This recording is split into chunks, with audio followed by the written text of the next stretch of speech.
चलो बच्चों, हम लोग नया टॉपिक चालू कर रहे हैं। अब बातें मत करना, हेडिंग डालो एडमिशन ऑफ न्यू पार्टनर। हाँ, वो बैलेंस शीट वाला बचा हुआ है, वो मैं इसके साथ ही बता दूंगा तुमको।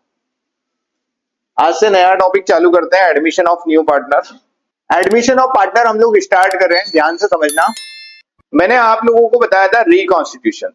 क्या मैंने आपको रिकॉन्स्टिट्यूशन ऑफ पार्टनरशिप बताया था? जब पुरानी पार्टनरशिप डीड अगर आपकी समाप्त हो जाए और आप नई पार्टनरशिप डीड बनाते हो तो उसको क्या बोला जाता है? रिकॉन्स्टिट्यूशन। जब भी पार्टनर्स के बीच में पुराना एग्रीमेंट खत्म हो जाए और पार्टनर मिलकर नया एग्रीमेंट बनाते हैं तो उसको क्या बोला जाता है? रिकॉन्स्टिट्यूशन। जब भी पार्टनर्स अपना पुराना प्रॉफिट शेयरिंग रेशियो चेंज करके नया प्रॉफिट शेयरिंग रेशियो डिसाइड करेंगे तो उसको क्या बोला जाएगा? रिकॉन्स्टिट्यूशन। जैसे एबीसी 3 पार्टनर थे 3:2:1 में। अब उन्होंने डिसाइड कर दिया कि भाई हम तो पार्टनर रहेंगे इक्वली, मतलब 1:1:1 में। ठीक है, तो क्या उन्होंने प्रॉफिट शेयरिंग रेशियो चेंज किया? हाँ, तो क्या उनको नई डीड बनानी पड़ेगी या नहीं बनानी पड़ेगी? बनानी पड़ेगी, क्योंकि पुरानी जो डीड है वो 3:2:1 के हिसाब से बनी हुई है। तो अगर उन्होंने प्रॉफिट शेयरिंग रेशियो चेंज किया तो उनको नई डीड नहीं बनानी पड़ेगी? बनानी पड़ेगी। मतलब ये क्या हुआ? रिकॉन्स्टिट्यूशन। ठीक है, दूसरा केस कौन सा बताया था, जल्दी से बताओ। एडमिशन। एडमिशन मतलब क्या हुआ? एक नया पार्टनर पार्टनरशिप फर्म ज्वाइन किया। जैसे ए और बी 2 पार्टनर थे, आज 1 तारीख से सी जो है वो as a new partner partnership firm join करता है। तो क्या अब हमें पुरानी पार्टनरशिप डीड हटा के नई पार्टनरशिप बनानी पड़ेगी? बिल्कुल बनानी पड़ेगी। क्यों बनानी पड़ेगी बताओ जल्दी से। क्योंकि जो पुरानी पार्टनरशिप है वो ए और बी के बीच की बनी हुई है, उसमें सी का कहीं भी नामो निशान है क्या? नहीं। तो अब जो नई पार्टनरशिप डीड बनेगी वो ए बी और सी तीनों के हिसाब से बनेगी या नहीं बनेगी? जल्दी से बोलो, है ना। मतलब हमको नई पार्टनरशिप डीड बनानी पड़ेगी। फिर बताओ तीसरा केस कौन सा बताया था मैंने? रिटायरमेंट। रिटायरमेंट का मतलब क्या हुआ? मान लो कोई पार्टनर आपकी पार्टनरशिप फर्म छोड़ के जाता है। जैसे ए बी सी 3 पार्टनर थे, अब मान लो उसमें से सी बोल रहा है कि मेरे को तो जम नहीं रहा है यार तुम्हारे साथ, मैं बिजनेस छोड़ के जाना चाहता हूं। तो क्या ए और बी उस बिजनेस को कंटिन्यू करेंगे तो वो नई डीड बनाएंगे? बनाएंगे। ठीक है, ये भी क्या हुआ? Reconstitution. Same in case of death. मान लो अगर सी की डेथ हो जाती है तो उस केस में ए और बी अगर उस बिजनेस को कंटिन्यू करना चाहते हैं तो उनको नई पार्टनरशिप डीड बनानी पड़ेगी। हाँ, और लास्ट क्या बताया था मैंने? Amalgamation of 2 partnership firm. इसका मतलब ये हुआ कि जैसे 2 पार्टनरशिप फर्म है, एक एक्स और एक वाई, दोनों ने मिलकर एक नई पार्टनरशिप बनाई जेड नाम से, तो इसको क्या बोला जाएगा? Amalgamation of 2 partnership firm. एक 2 बिजनेस थे अलग अलग, 2 कोचिंग सेंटर थे, एक पीसीएम की थी एक कॉमर्स की थी, दोनों ने साथ में मिलकर एक नई कोचिंग चालू कर दी। ठीक है, तो जो नया बिजनेस बना उसको क्या बोलेंगे हम? अमलगमेशन। समझ में आई बात? ठीक है, तो ये टोटल 5 केस होते हैं जिसमें रिकॉन्स्टिट्यूशन ऑफ पार्टनरशिप फर्म होता है। मतलब पुरानी डीड खत्म हो जाती है और पार्टनर नई डीड बनाते हैं। समझ में आया सबको? ठीक है, यही सारे के सारे केस हमको पढ़ना है एक्सेप्ट अमलगमेशन। अमलगमेशन हमारे सिलेबस में नहीं है, आपको बीकॉम में पढ़ने को मिलेगा। अभी जो हमको पढ़ना है change in PSR, admission, retirement और डेथ। समझ में आया सबको? जिसमें से हम चेंज इन पीएसआर पढ़ चुके हैं। आज से हम लोग स्टार्ट करने वाले second case of reconstitution, that is called admission of new partner. ठीक है, तो अगर कोई पार्टनरशिप फर्म जैसे ए और बी कंटिन्यू कर रहे थे, C as a new partner partnership firm join करता है तो उसको क्या बोला जाएगा? Admission of new partner. ठीक है, अब जब जब भी एडमिशन होता है, ठीक है, तो एडमिशन पे मैंने आपको क्या बताया था कि भाई हमारी जो पार्टनरशिप होती है उस पे एक एक्ट एप्लीकेबल होता है। अगर इंडिया में आप पार्टनरशिप में बिजनेस चालू करते हो तो आप पे एक्ट एप्लीकेबल होगा, पार्टनरशिप एक्ट 1932। सबको याद है ना? पार्टनरशिप के अंदर एक सेक्शन है सेक्शन 31। कौन सा सेक्शन है बेटा? सेक्शन 31, जो डील करता है एडमिशन से। किससे रिलेटेड सेक्शन है वो? एडमिशन से related. Section 31 of Indian partnership act 1932 deals with admission of new partner. ठीक है, अब ये सेक्शन क्या बोलता है? ये सेक्शन ये बोलता है कि अगर कोई पार्टनर पार्टनरशिप फर्म ज्वाइन करना चाहता है तो जैसा पार्टनरशिप डीड में लिखा है उस हिसाब से वो ज्वाइन कर सकता है। समझ में आया? जैसे मान लो ए और बी 2 पार्टनर थे, ठीक है, तो सी अगर पार्टनरशिप फर्म ज्वाइन करना चाहता है तो जैसी प्रोसीजर पार्टनरशिप डीड में लिखी है उस प्रोसीजर से वो ज्वाइन कर सकता है। अब वो प्रोसीजर क्या हो सकती है भाई? 50% से ज्यादा पार्टनर अगर एग्री हो, ठीक है, कुछ भी कंडीशन हो सकती है, अपने में डिपेंड करता है। जैसे हम सभी पार्टनर है, मैक्सिमम 50 लोग हो सकते हैं। अपन कितने लोग हैं? 50 से तो कम ही है, 10-15 ही है। ठीक है, मान लो अगर अपन एक पार्टनरशिप में बिजनेस चालू कर रहे हैं तो हमने एक कंडीशन बना दी। क्या कंडीशन बना दी कि अगर पार्टनरशिप फर्म में कोई नया पार्टनर लाना है तो यार 50% से ज्यादा वोटिंग होनी चाहिए। मतलब अगर अपन 20 लोग हैं तो 20 में से 11 लोगों का वोट आना चाहिए। समझ में आया? तो जहां पर भी 11 लोगों का वोट आया तो फिर हम नए पार्टनर को पार्टनरशिप में एडमिट कर सकते हैं। पहली चीज तो ये हो गई। ऐसी कोई भी कंडीशन आप पार्टनरशिप फर्म में दे सकते हो। जैसे 50% की जगह आप 75% भी बोल सकते हो कि जहां पर 75% मेजोरिटी होगी तो फिर हम नए पार्टनर को एडमिट कर सकते हैं, जैसा पार्टनरशिप डीड में लिखा हो। तो पहली कंडीशन तो क्या हो गई? As agreed in partnership deed. ठीक है, नया पार्टनर कैसे बन सकता है? As agreed in partnership deed. जैसा पार्टनरशिप डीड में बोला गया है वैसे वो पार्टनरशिप फर्म को ज्वाइन कर सकता है। दूसरा, अगर पार्टनरशिप डीड नहीं है या है लेकिन उसके अंदर एडमिशन के बारे में कुछ भी नहीं बोला गया है तो फिर सारे पार्टनर की कंसेंट लगेगी। समझ में आया? उसमें एक भी, जैसे अगर आपकी फर्म में 40 पार्टनर है तो 40 की कंसेंट होनी चाहिए कि हाँ हम सी को पार्टनर बनाना चाहते हैं। अगर 39 की कंसेंट है और एक भी मना कर रहा है तो फिर आप उसको पार्टनरशिप फर्म में पार्टनर नहीं बना सकते। क्या बोला मैंने? बताया, जल्दी से बोलो क्या बोला मैंने? कौन सा सेक्शन है? 31। सेक्शन 31 क्या बोल रहा है? अगर आपको किसी को पार्टनर बनाना है तो जल्दी से बोलो। पहला तो जैसा पार्टनरशिप डीड में लिखा है as agreed in partnership deed, और अगर पार्टनरशिप डीड नहीं है in absence of partnership deed, in absence of partnership deed, उस केस में क्या होगा बताओ? ऑल पार्टनर एग्री, है ना? इफ ऑल पार्टनर एग्री, सारे के सारे पार्टनर क्या होने चाहिए? एग्री होने चाहिए। समझ में आई कि नहीं आई दोनों कंडीशन? ठीक है, क्या पार्टनरशिप में कोई भी व्यक्ति पार्टनर बन सकता है? हाँ बन सकता है, as per section 31 of Indian partnership act 1932। क्या कंडीशन है उसकी? तो पहला केस तो क्या, उनने डीड बनाई है तो जैसी वो डीड बनाए वैसा काम वो कर सकते हैं। भाई डीड तो अपने हिसाब से बनाते हैं ना, डीड का कोई ऐसा फिक्स फॉर्मेट थोड़ी है। हम 10 पार्टनर है, हमारी जैसी इच्छा हुई वो कंडीशन हमने डीड में लिख दी। ठीक है, अगर डीड नहीं है या डीड है लेकिन उसके अंदर सेक्शन मतलब एडमिशन से रिलेटेड कोई प्रोविजन आपने नहीं डाला है तो फिर सारे पार्टनर की कंसेंट लगेगी। ठीक है, अपन ने याद करो चैप्टर 1 में पढ़ा था provision applicable in absence of partnership deed, याद आया? जिसमें interest on capital, interest on drawing और सैलरी नहीं मिलता है। इंटरेस्ट ऑन लोन कितना?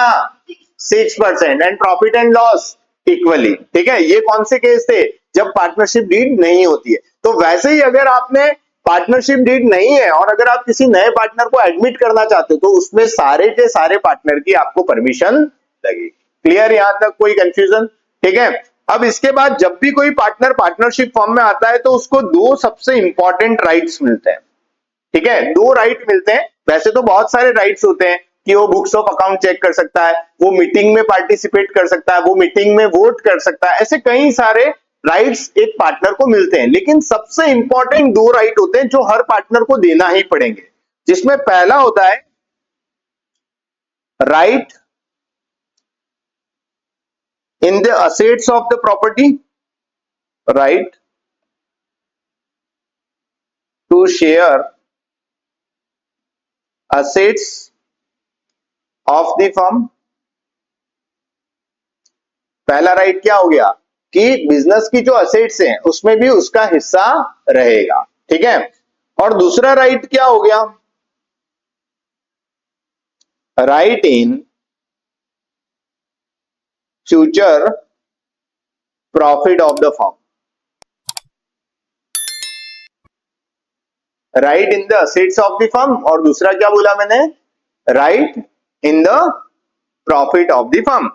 जब भी कोई नया पार्टनर आएगा तो उसको ये दो राइट तो आपको देने ही पड़ेंगे। ठीक है भाई, जितने भी बिजनेस की असेट्स है उसमें उसका भी हिस्सा रहेगा।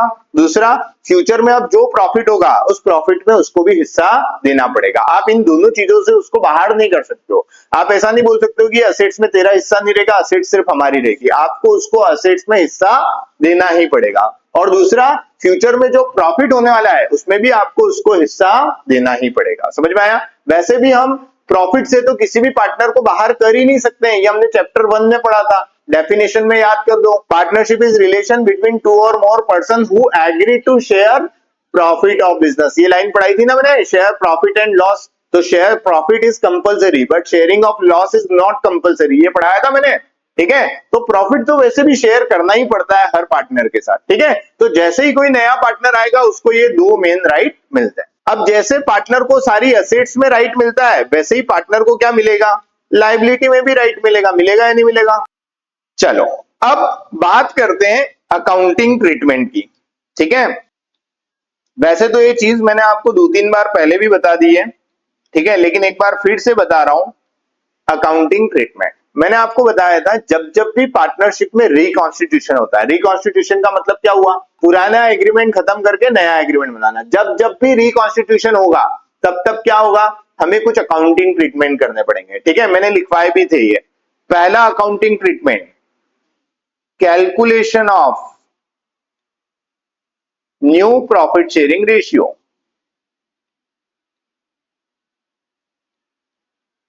न्यू प्रॉफिट शेयरिंग रेशियो है ना, गेनिंग रेशियो और sacrificing ratio. Sacrificing ratio and gaining ratio, ये चीज पढ़ाई थी ना मैंने आप लोगों को, याद करो। मैंने 5 अकाउंटिंग ट्रीटमेंट बताए थे रिकॉन्स्टिट्यूशन के केस में, और उस समय मैंने बोला भी था कि आगे आने वाले सारे चैप्टर में अपने को यही सेम चीज रिपीट पढ़नी है। चेंज इन पीएसआर के समय बताया था मैंने। ठीक है, तो हमें पहला ट्रीटमेंट क्या करना है, न्यू रेशियो कैलकुलेट करना है, गेनिंग रेशियो और सैक्रिफाइसिंग रेशियो निकालना है। ठीक है, कैसे निकालना है वो अभी अपन समझेंगे। ठीक, उसके बाद जो दूसरा ट्रीटमेंट आपको करना है, that will B accounting treatment of goodwill. क्या यही ट्रीटमेंट हमने चेंज इन पीएसआर में भी किया था, एडमिशन में भी करेंगे, रिटायरमेंट में भी करेंगे और डेथ में भी करेंगे। सारे चैप्टर्स में सेम अकाउंटिंग ट्रीटमेंट है, बस उसका एडजस्टमेंट थोड़ा थोड़ा चेंज हो जाता है क्योंकि गेनिंग और सेक्रीफाइसिंग पार्टनर बदल जाते हैं ना। ठीक है, तीसरा ट्रीटमेंट लिखो, treatment of reserves accumulated profit and losses. ठीक है भाई, अभी तक का जो हमने प्रॉफिट सेव करके रखा है उसका क्या होगा, समझ में आया, उसका ट्रीटमेंट करना। उसके बाद फोर्थ ट्रीटमेंट लिखो, रिवैल्यूएशन लिखो, revaluation of assets and reassessment of liability. ठीक है, असेट्स का रिवैल्यूएशन किया जाता है और लायबिलिटी को रीअसेस किया जाता है।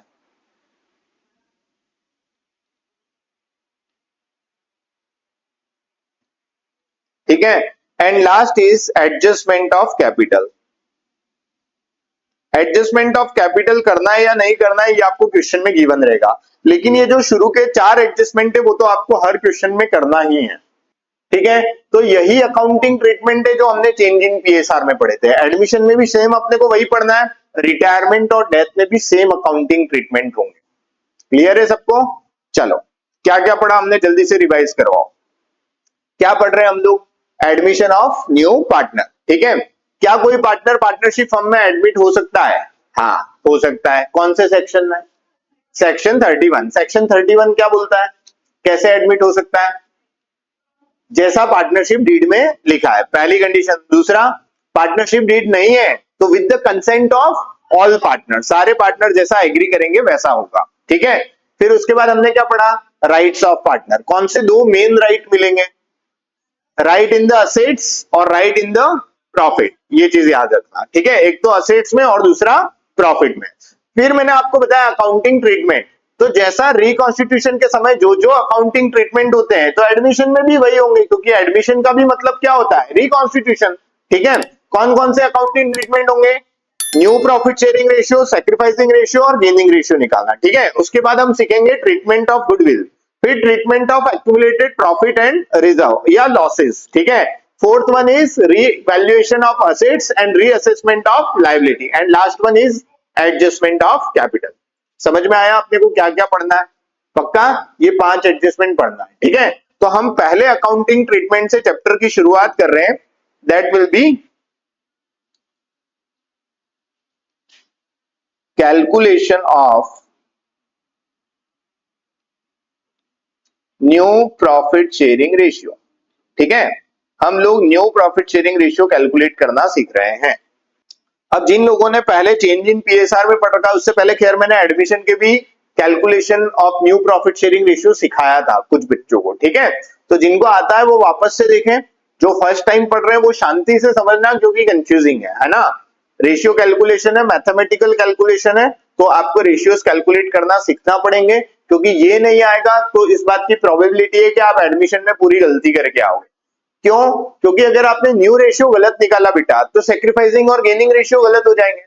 सेक्रीफाइसिंग और गेनिंग रेशियो गलत हो गए तो आप गुडविल का ट्रीटमेंट गलत कर दोगे, और गुडविल अगर आपने गलत बांटी तो पार्टनर्स कैपिटल अकाउंट पूरा गलत हो जाएगा।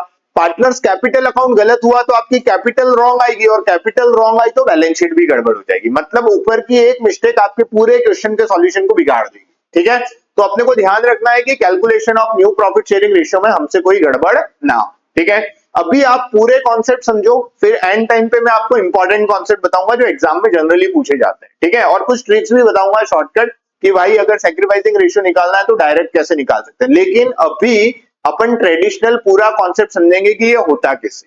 ठीक है, बाकी सब शॉर्टकट वाली चीजें एंड टाइम पे। ठीक, चलो अभी कैलकुलेशन ऑफ न्यू पीएसआर में, वैसे तो देखो कैलकुलेशन बहुत सारी हो सकती है, लेकिन जनरली 4-5 तरह की कैलकुलेशन है जो एग्जाम में रिपीटेडली पूछी जाती है। ठीक है, तो वो 5 केस में अलग से सिखा रहा हूं। ये 5 केस अगर आपको अच्छे से आ गए तो कोई नया केस भी आ जाएगा तो आप इतने मैच्योर हो जाओगे कि आप उसको आराम से सॉल्व कर पाओ। ठीक है, तो हम 1 बाय 1 सारी चीजें पढ़ते हैं। केस नंबर 1 लिखो, केस नंबर 1 लिखो सभी लोग।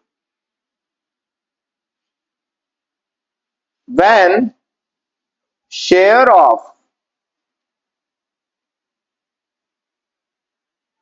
new partner is given,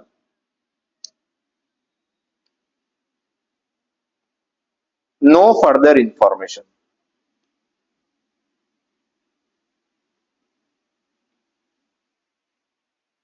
क्या बोला मैंने?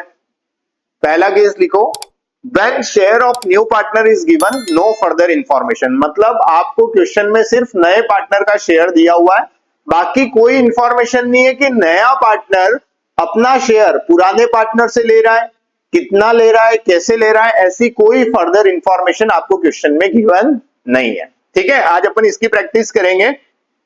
जैसे मैं एक एग्जांपल लेता हूं। ठीक है, एक एग्जांपल लिखना, ए और बी दो पार्टनर है। ठीक है, A and B are two partners, इनका जो प्रॉफिट शेयरिंग रेशियो है दैट इज 5:3। ए और बी दो पार्टनर हैं जिनका प्रॉफिट शेयरिंग रेशियो क्या था? 5:3। सी जो है वो नया पार्टनर ज्वाइन हो रहा है, C is admitted for 1/4 share in profit. क्या बोला? C is admitted for 1/4 share in profit. भाई बहुत आराम से शांति से समझना है ना, जिसका कंसंट्रेशन नहीं हो प्लीज समझ लेना, वरना ये 5 केस अगर ऊपर से निकल गए तो रिटायरमेंट और डेथ में भी परेशानी आएगी। एडमिशन तो जाएगा ही हाथ से, रिटायरमेंट और डेथ भी हाथ से जाएगा। ठीक है, तो सारे चैप्टर इंटरलिंक्ड है। अगर आपने एक चैप्टर के कॉन्सेप्ट अच्छे से पढ़ लिए तो चारों के चारों चैप्टर में आपसे कोई गलती नहीं होगी। ठीक है, इसलिए मैं बार बार बोल रहा हूं कि इनको शांति से समझ समझ के करना। ठीक है, चलो मैंने एक एग्जांपल लिखा है। पहला केस क्या लिखा जल्दी से बताओ? केस नंबर 1 क्या होगा? जब नए पार्टनर का शेयर दिया है, आगे कोई भी फर्दर इंफॉर्मेशन नहीं है कि नया पार्टनर पुराने पार्टनर से कितना कितना ले रहा है। समझ में आया केस? ठीक है, अब देखो इसका क्वेश्चन देखने में कैसा होगा। मैंने आपके सामने क्वेश्चन लिखा है, कैसा होगा जल्दी से बताओ? क्या लिखा है उसने? ए और बी दो पार्टनर है, उनका रेशियो दे दिया पुराना कितना? 5:3। और फिर क्या बोला? सी एक नया पार्टनर पार्टनरशिप फर्म को ज्वाइन कर रहा है, कितने शेयर के लिए? 1/4। अब क्या क्वेश्चन में ऐसा कुछ लिखा है कि सी ए से इतना शेयर लेगा, बी से इतना शेयर देगा? ऐसी कोई भी इंफॉर्मेशन है क्या? नहीं। तो यहां पर सिर्फ नए पार्टनर का शेयर दिया है, आगे कोई फर्दर इंफॉर्मेशन नहीं है। ठीक है, अब उस सिचुएशन में क्या होगा ध्यान से समझो। इसका सॉल्यूशन कैसे करना है? इसके सॉल्यूशन की शुरुआत होगी, late the total share of firm B1। आपको पूरी फर्म का शेयर कितना मानना है? 1। कितना मानोगे? 1। हमेशा इस क्वेश्चन की शुरुआत यहीं से होगी। आपको पूरे फर्म का शेयर हमेशा अज्यूम करना है 1। ठीक है, अब क्या करना है? नया पार्टनर आया, वो कितना शेयर मांग रहा है? 1/4। तो पूरे फर्म का जो शेयर है उसमें से उसको उसका शेयर दे दो। समझ में आया? तो बताओ पूरे फर्म का शेयर कितना है? 1। 1 में से हमने शेयर दिया सी को, सी का शेयर कितना है? 1/4। ठीक है, तो 1 माइनस 1/4 किया तो कितना बचा? 3/4। इसमें किसी को कोई कंफ्यूजन? वापस से बोल रहा हूं, ध्यान से समझना। ए और बी पार्टनर थे 5:3 में। सी एज अ न्यू पार्टनर आया 1/4 शेयर के लिए। आगे कोई फर्दर इंफॉर्मेशन नहीं है। शुरुआत कैसे करोगे क्वेश्चन की? Let the total share of C of the firm be 1। पूरे फर्म का शेयर कितना माना? 1। 1 में से सबसे पहले जो नया पार्टनर जितना शेयर मांग रहा है उसको दे दो। कितना शेयर मांग रहा है? 1/4। तो पूरे 1 वाले शेयर में से हमने 1/4 उसको दे दिया। तो अब हमारे पास रिमेनिंग शेयर कितना बचा? 3/4। 1 में से 1/4 किया तो कितना बचा? 3/4। जिसको सॉल्व करते नहीं आता हो, 4 1 जा 4, 4 में से 1 गया, कितना बचा? 3, और अपॉन में कितना आया? 4। समझ में आया? ठीक है, अब ये क्या है? ये है, ये जो आपके पास 3/4 आया ना, ये क्या है? Remaining share for A and B. भाई पूरी फर्म का शेयर 1 था, उसमें से 1/4 हमने किसको दे दिया? सी को। 3/4 बचा। अब ये 3/4 किसका है बताओ? ए और बी का, क्योंकि सी को तो हम दे चुके हैं ना। 1 में से 1/4 सी को दे दिया, तो 3/4 जो बचा, बताओ ये किसका हुआ? ए और बी का। तो रिमेनिंग शेयर हमारा निकल के आया 3/4, और ये किसका है? ए और बी का। अब हम इस 3/4 को क्या करेंगे? ए और बी में डिस्ट्रीब्यूट कर देंगे। किस रेशियो में? उनके पुराने रेशियो में। उनका पुराना रेशियो कितना था बेटा? 5:3। तो 5:3 को हम कैसे लिखते हैं? 5 और 3 8। तो अपॉन में क्या आएगा? दोनों के 8। ठीक है, रेशियो का जो टोटल होता है वो अपॉन में आता है। ठीक है, तो 5:3 था, 5 और 3 कितना हुआ? 8। तो 5 के भी अपॉन में 8 आएगा और 3 के भी अपॉन में 8 आएगा। मतलब ए का शेयर था 5/8 और बी का शेयर कितना था? 3/8। समझ में आ रहा है सबको? पक्का? किसी को कोई कंफ्यूजन तो नहीं? ठीक है, अब मुझे ये 3/4 शेयर जो रिमेनिंग बचा है, ये किसके बीच में बांटना है बोलो? ए और बी। और ए और बी में किस रेशियो में बांटना है? ए को मिलेगा कितना? 5/8 और बी को मिलेगा कितना? 3/8। ठीक है, अब डिस्ट्रीब्यूट कैसे करूं? तो मैं देता हूं पहले ए को। कितना शेयर है? 3/4। इस 3/4 में से उसको कितना मिलेगा? 5/8। समझ में आया? जब भी हमें कोई चीज बांटनी होती है तो हम उसको क्या करते हैं? मल्टीप्लाई करते हैं। जैसे मान लो अगर अभी मुझे 80,000 रुपए बांटने इन दोनों के बीच में, कितने रुपए? 80,000 अगर इन दोनों के बीच में बांटने, तो मैं कैसे बांटूंगा? 80,000 में मल्टीप्लाई करूंगा कितना? 5/8। तो 50,000 किसको मिलेगा? ए को। और 80,000 में मैं मल्टीप्लाई करूंगा किसका? 3/8 का, तो 30,000 मिलेगा किसको? बी को। तो अगर मुझे 80,000 बांटना था 5:3 में, तो मैंने क्या किया? 80,000 में मल्टीप्लाई किया किसका? बोलो जल्दी से। 5:3 का, 5/8 और 3/8 का। अब अगर 80,000 की जगह मैं बोलूं कि मुझे 3/4 बांटना है, तो 3/4 का पहले मल्टीप्लाई करूंगा 5/8 से, तो किसका शेयर आ जाएगा? ए का। और 3/4 का मल्टीप्लाई करूंगा किससे? बी से, है ना। बी के शेयर 3/8 से, तो मेरे पास किसका शेयर आ जाएगा? बी का। समझ में आया सबको? तो ए का शेयर निकाला 3/4 में से 5/8, बी को कितना मिलेगा? 3/4 में से 3/8।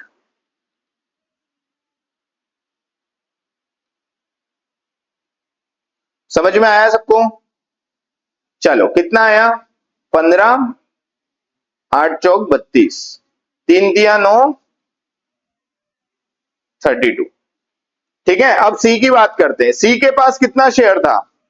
1/4। अब देखो रेशियो का एक कॉमन सिस्टम, मतलब वो रहती है कैरेक्टरिस्टिक्स कि रेशियो को हमेशा कॉमन डिनोमिनेटर के साथ लिखा जाता है।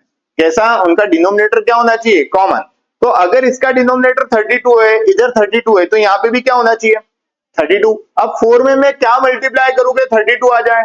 8। तो मैं इसमें ऊपर नीचे दोनों तरफ 8 का मल्टीप्लाई कर देता हूं। तो मैं इसको क्या लिख सकता हूं? 8/32। तो आपका रेशियो क्या आया? 15:9:8। समझ में आया सबको? अब आराम से नोट डाउन कर लो। एक बार वापस से एक्सप्लेन करता हूं, फिर एक क्वेश्चन आपको दे रहा हूं। चलो, ए बी सी 3 पार्टनर है 3:2:1 में। D is admitted for 10% profit. 10% मतलब क्या हुआ? 1/10। भाई 10% मतलब 10/100 हुआ ना। 10% मतलब 10/100, तो कितना हुआ? 1/10 शेयर। परसेंटेज को शेयर में निकालोगे तो कितना आएगा? 1/10। ठीक है, तो सी जो है 1/10 शेयर के लिए आ रहा है। न्यू प्रॉफिट शेयरिंग रेशियो निकालना है। क्वेश्चन नंबर 2 बोल रहा है भाई कि ए, बी और सी 3 पार्टनर है। ठीक है, किस रेशियो में? 3:2:1। नया पार्टनर कौन आया? डी। 10%, तो 10% को क्या मैं 1/10 लिख सकता हूं? 10% को हमने क्या लिखा? 1/10 शेयर। यहां तक किसी को कोई परेशानी? क्या परेशानी? क्वेश्चन ही तो लिखा है। चलो आगे बढ़े। मैंने क्या बोला? जब भी ऐसा क्वेश्चन आए जो केस 1 का हो, तो हम क्वेश्चन की शुरुआत कैसे करेंगे? Late the total share of firm. आपको फर्म का टोटल शेयर कितना मानना है? 1। ठीक है, आगे बढ़ते हैं। अब मैंने आपको दूसरी स्टेप क्या सिखाई थी? आपस में बात ना करें। मैंने आपको दूसरी स्टेप क्या सिखाई थी? बोलो जल्दी से। 1 में से पहले किसको दे देना है? जो नया पार्टनर है। ठीक है, पूरा शेयर 1 था, उसमें से नए पार्टनर कौन था? डी। उसका शेयर बोलो 1/10, तो डी को दे दिया हमने 1/10। ठीक है, अब बताओ रिमेनिंग शेयर कितना बचा? 9/10। इसमें किसी को कोई कंफ्यूजन? 10 1 जा 10 और 10 में से 1 गया तो कितना बचा? 9/10। अश्विन 9/10 आया तेरा? हाँ, अब यहां पे ध्यान देना। ठीक है, ये हो गया आपका रिमेनिंग शेयर। और ये रिमेनिंग शेयर किसका है? बोलो जल्दी से। ऑफ ए, बी एंड सी। तीनों का हो गया ना। तीनों का मिला के शेयर कितना हुआ? 9/10। अब ये 9/10 हम एबीसी में बांट देते हैं। बोलो एबीसी का रेशियो 3:2:1। तो 3:2, 3 2 5 और 1 6, मतलब 3/6, 2/6 और 1/6। ठीक है, चलो तो अब हम रिमेनिंग शेयर बांटते हैं ए, बी और सी में।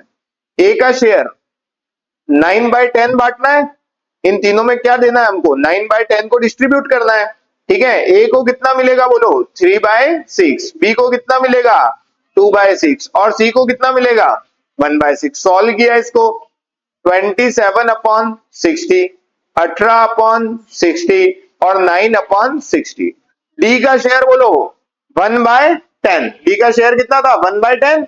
अब सबके नीचे 60 है, तो इधर भी क्या आना चाहिए? 60। 10 में क्या मल्टीप्लाई करूं? तो कितना आया? 6/60। तो रेशियो निकला 27, 18, 9 और 6। ठीक है, लेकिन अब एक चीज और ध्यान रखना। रेशियो को हमेशा सिंपलेस्ट फॉर्म में लिखा जाता है। किसमें लिखा जाता है? Simplest form. अभी क्या ये सिंपलेस्ट फॉर्म में है? नहीं, ये अभी और कैंसिल हो सकता है। 27, 18, 9 और 6 क्या चारों किसी टेबल से डिवाइड होते हैं? 3 की टेबल से। 3 9 बोला 27, 6, 3 और 2। तो आपका जो फाइनल आंसर होगा दैट विल बी 9 6 3 एंड 2। चलो करें solve. X Y Z 3 partner थे। रेशियो बोलो 4 3 और 2। 4:3:2। ठीक है, न्यू पार्टनर कौन आ रहा है? कितने शेयर के लिए? 110 शेयर के लिए। सबको क्वेश्चन समझ में आ गया था? चलो क्वेश्चन की शुरुआत कैसे होगी? लेट द टोटल शेयर कितना? 1। फर्म का टोटल शेयर कितना मानना है? 1। ठीक है, अब क्या करूं? 1 में से पहले किसको दे दूं? W को उसका हिस्सा दे दूं। कितना दिया? 1/10। रिमेनिंग बोलो 9/10। ठीक है, ये रिमेनिंग आया किसका? बोलो जल्दी से। Remaining share of X, Y और जेड, इन तीनों का आ गया। अब ये 9/10 किस में बांट दूं? एक्स, वाई, जेड में। भाई जेड को अपन ने W को तो उसका शेयर दे दिया 1/10 1 में से। अब जो 9/10 बचा वो किस में बढ़ जाएगा? X, Y, Z. तो एक्स बाय जेड कितना बांटना है इनमें? 9/10। तो 9/10 9/10 9/10। एक्स वाई जेड को कितना मिलेगा? इनका शेयर क्या था? 4 3 2, 4 3 7 और 2 9। तो इसको मिला 4/9, इसको कितना मिला? 3/9 और इसको मिला 2/9। चलो क्या सब में 9 9 कैंसिल हो रहा है? तो हम इधर 9 9 कैंसिल कर सकते हैं अगर हो रहा है तो। ठीक है, आंसर 4/10, 3/10 और 2/10। W की बात करते हैं, इसका शेयर कितना था? 1/10। तो आंसर आएगा 4, 3, 2 और 1। ठीक है, अगर किसी ने मल्टीप्लाई करके भी सॉल्व किया होगा तो लास्ट में रेशियो कैंसिल हो गया होगा, उससे कोई फर्क नहीं पड़ेगा, है ना, मैथ से हो तो सिंपल सा। ठीक है, तो अगर किसी ने 36/90 करके भी किया होगा तो भी वो लास्ट में कैंसिल हो जाएगा, तो 4, 3, 2, 1 ही आ रहा होगा सबका। क्वेश्चन नंबर 3 सॉल्व करें। पी क्यू आर पार्टनर है 5, 3, 2 में, एस आ रहा है 1/5 शेयर के लिए। चलो चेक करते हैं, पी क्यू और आर, ठीक है, रेशियो है 5:3:2, ठीक है, 5, 3, 2। जेड आ रहा है एस, एस आया कितने शेयर के लिए, 1/5 शेयर। ठीक है, चलो सॉल्व करें। Late the total share, total share कितना मान दिया, 1, 1 में से माइनस कर दो 1/5, रिमेनिंग बोलो 4/5। ये 4/5 रिमेनिंग हो गया किसका, पी क्यू और आर का। ठीक है, अब 4/5 को बांट दो पी क्यू आर में, पी क्यू आर रेशियो बोलो इनका 5/10, 3/10 और 2/10। 4/5 डिस्ट्रीब्यूट करना है, 4/5, 4/5, 4/5, इसमें से इसको कितना मिलेगा, 5/10, 3/10 और 2/10। सॉल्व किया, 5 चौक 20, अपॉन में 50, 12 अपॉन में 50, 8 अपॉन में 50। और कौन आया था नया, एस, एस का शेयर कितना था 1/5, ऊपर नीचे किसका मल्टीप्लाई करूं, 10 का तो 50 हो जाएगा, बोलो 10/50। रेशियो बोलो 20, 12, 8 और 10, कैंसिल करो इसको, 10, 6, 4, 5, और कैंसिल होगा क्या, तो आंसर आया 10, 6, 4, 5। चलो एक और लास्ट क्वेश्चन आज का, चलो करें सॉल्व। एम, एन और ओ, रेशियो बोलो 2, 2, 1। ठीक है, नया पार्टनर कौन आया, पी, पी का शेयर बोलो 20%, 20% बोले तो कितना, बोलो जल्दी से, 20/100, मतलब क्या हुआ 1/5। समझ में आया भाई, आपका जो नया पार्टनर आ रहा है पी, वो कितने शेयर के लिए आ रहा है, 20%, 20% बोले तो कितना हुआ 20/100, मतलब 1/5। ठीक है, चलो सॉल्व करते हैं।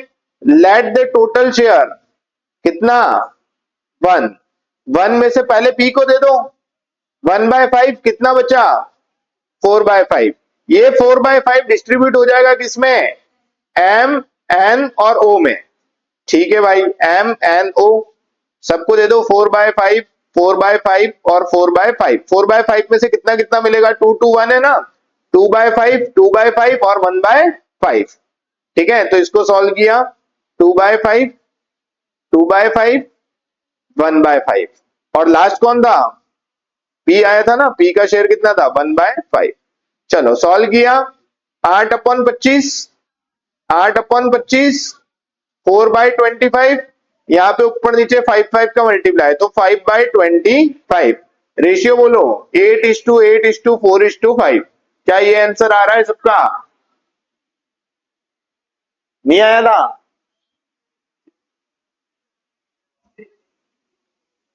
20% से कंफ्यूज हो गए क्या भाई, 20/100 करो ना, एक क्वेश्चन में 10% था तो मैंने 10/100 करके बताया था ना कि 1/10 होगा। क्लियर, कोई कंफ्यूजन किसी को, ठीक है चलो।